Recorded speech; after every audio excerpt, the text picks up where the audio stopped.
Hello and welcome to all. Today's session we will see object-oriented programming concepts in Playwrights with C Sharp.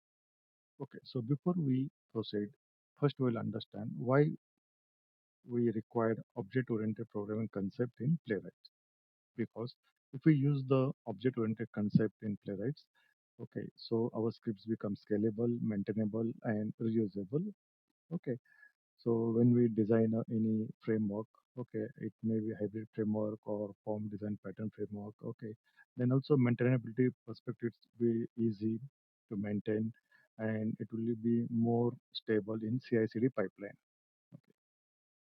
So today's session we'll see basic OOPS concept used in Playwrights. Okay. So first is the encapsulation, then abstraction, then inheritance and polymorphism. Okay. So encapsulations means just binding of data and hiding the internal details and showing only necessary functionalities.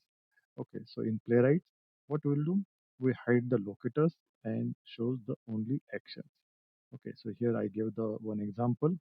Okay, so this is the login page. Okay, in login page we have assigned the locators. Okay, and here, okay, through this method, okay, login async, okay, we give all these details. Okay, so here test script don't know how login works internally. Okay, we as a tester, okay, we are just calling this method login async, providing the providing the parameters username and password. Okay, so definitely, so as a end user, okay, as a tester, we don't know, okay, how login works internally. Okay, so internally we assign the locators. Here you can see it. Okay, but in script we'll mentioning or in script we are just calling a login async these methods. Next, abstraction. Okay, abstraction means showing only essential features and hiding the complexity. Okay, so in Playwright, we'll create a methods that represent business actions. Like here, I give the one example. Okay, we have created a one dashboard page. Okay, and one method we have created. Okay, and here we are returning the we can say message. Okay, so here we are dealing with the locators. Okay, we then business actions like here get welcome message. Okay, so we are dealing with this method only. Okay, and it's written the string only. Okay, the next is the inheritance. Okay, inheritance allows one class to reuse properties and methods of the another class. Okay, so in Playwright we use a base page like, and if you see inheritance, mostly we are using the common functionalities like navigation. If you are using, okay, then we can use the in base page. Like here we can see this is my base page. Okay, and here navigate to async and we are passing the URL parameters. Okay, and the same method we can use in child class as well.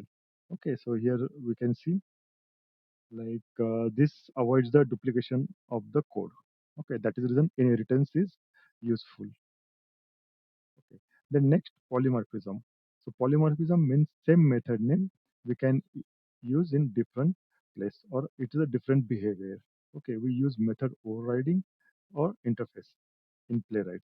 For example, here I give the one method. Okay, take screenshot async. Okay, so this is the my method in base class. Okay, in child class also I am using the same method. Okay, but I overwrite it, and this is the we can say like take screenshot for the login page. Okay, so now if you see we have same method name take screenshot, and here also in child also take screenshot. So same method behaves differently depending on the page. Okay, so this is the like OOPS concept in Playwright. Okay, so remember without object-oriented programming in Playwright, okay, our script becomes messy, and with OOPS, okay, we build scalable automation framework used in real project. Okay, so that's all. If in case you have any questions, queries, please let me know. Thank you.